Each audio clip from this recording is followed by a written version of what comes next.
ఉన్నారు కాబట్టి జగన్మోహన్ రెడ్డి గారికి ఆ విషయాల మీద అవగాహన ఉంది కాబట్టి ఇదే పోలీసులు నడి రోడ్డు మీద ఇలా ప్రతి విషయాన్ని కూడా చట్టాన్ని చేతుల్లోకి తీసుకుని ప్రవర్తిస్తే రేపొద్దున చట్టం అనేది ఉండదు, న్యాయం అనేది ఉండదు అనే ఉద్దేశంతో ఈ రోజున రాష్ట్ర ప్రజలందరికీ కూడా ఈ ప్రభుత్వంలో, కూటమి ప్రభుత్వంలో పోలీసులు ఈ విధంగా ప్రవర్తిస్తున్నారని చెప్పి చెప్పడం కోసం వాళ్ళు పరామర్శించడానికి వెళ్ళారు. దానిని వీళ్ళు వక్రీకరించి రకరకాలుగా గంజాయి బ్యాచ్ ని పరామర్శించడానికి వెళ్ళారు. లేకపోతే రౌడీ షీట్ అనేది చేశారండి వాళ్ళ మీద. ఈ ఇన్సిడెంట్ జరిగిన తర్వాత ఇది పెద్దదయ్యేటట్టు ఉన్న విషయం, ఇది రేపొద్దున ఇబ్బంది అవుతుంది మనకి అని వాళ్ళకి అవగతమైన తర్వాత వాళ్ళు రౌడీ షీట్లు ఓపెన్ చేయడం. లేకపోతే వాళ్ళ ముగ్గురు మంచి వ్యక్తులు అంటారు మీరు అనేది. వాళ్ళ మీద కేసులు ఉన్న సరే ఇవన్నీ పక్కన పెట్టండి. రమేష్ గారు ఒక విషయం, ఆ ముగ్గురు యొక్క వ్యక్తిత్వం మీద మీ అభిప్రాయం చెప్పండి ఫైనల్ గా. వాళ్ళ మీద కేసులు ప్రూవ్ అయ్యి వాళ్ళకి శిక్షలు పడితే వాళ్ళు చెడ్డవాళ్లే కాదని ఎవరు చెప్తారు? ఇప్పుడు నేను మీకు పెట్టాను, మీరేందాడా ఇంకోటి విషయం కూడా చెప్పారు, పొలం ఎత్తడం అనేది హోమ్ మినిస్టర్ తప్పు అంటున్నారని చెప్పి. నేను మీకు వీడియో పెట్టాను, మీరు చూసారో లేదో.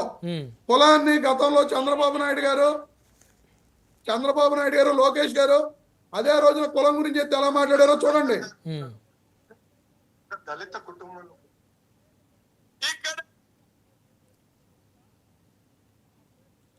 వాయిస్ రావట్లేదండి. దళిత ఆ రోజున లోకేష్ గారు మాట్లాడినా ఎవరో వాళ్ళు కూడా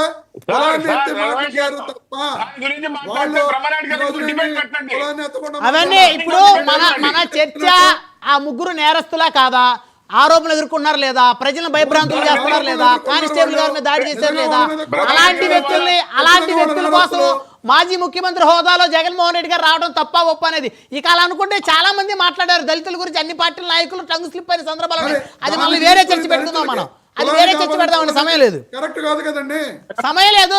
రమేష్ గారు ఒక్క నిమిషం ఉండండి. గజపతి నగరం మర్రాబ్ సురేష్ గారు కంక్లూజన్ ఇవ్వండి.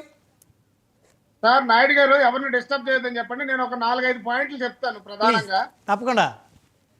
ఒకటి, పోలీసులు పని చేసుకునే విధంగా రాజకీయ నాయకులు విడిచిపెట్టేయాలి సార్. వాళ్ళ పని వాళ్ళు చేసుకునే విధంగా విడిచిపెట్టాలి. పోలీసులు కేసులు పెట్టాలి, దానికి కావాల్సిన సాక్ష్యాధారాలు సంపాదించి కోర్టులకు సబ్మిట్ చేసి శిక్షలు పడే విధంగా చేయాలి. మూడోది, ఇలా రోడ్ల మీద పెట్టి ఏ వ్యక్తిని కూడా కొట్టడం చాలా పొరపాటు. అది ఒక అవమానంగా భావిస్తే వాళ్ళు ఆత్మహత్య చేసుకునే ప్రమాదం కూడా ఉంది. నెక్స్ట్, అలాంటి పనులు ఎప్పుడు కూడా ఎవరు కూడా దీన్ని సమర్థించకూడదు. 4వ పాయింట్, ఒక మాజీ ముఖ్యమంత్రి గాని లేదంటే రేపు కాబోయే ముఖ్యమంత్రులు ఇంకెవరైనా కానీ కూడా ఇలాంటి వ్యక్తుల్ని పరామర్శకు వెళ్ళేంత పెద్ద సీరియస్ ఇష్యూ ఇది కాదు. ఎందుకంటే పెద్దలు చెప్పినట్టు ఆ యొక్క లీగల్ సెల్ లాయర్లో లేకపోతే స్థానిక ఎమ్మెల్యేనో వాళ్ళు వెళ్ళి ఏం జరిగింది చెప్పేసి వాళ్ళకి చూసి వాళ్ళకి ఏదైనా సహాయ సహకారాలు అందించాల్సిన అవసరం ఉంది. దానికి ఒక మాజీ ముఖ్యమంత్రి వెళ్ళడం అది చాలా అవమానకరమైంది. జగన్మోహన్ రెడ్డి గారికి ఎవరు సలహాదారులు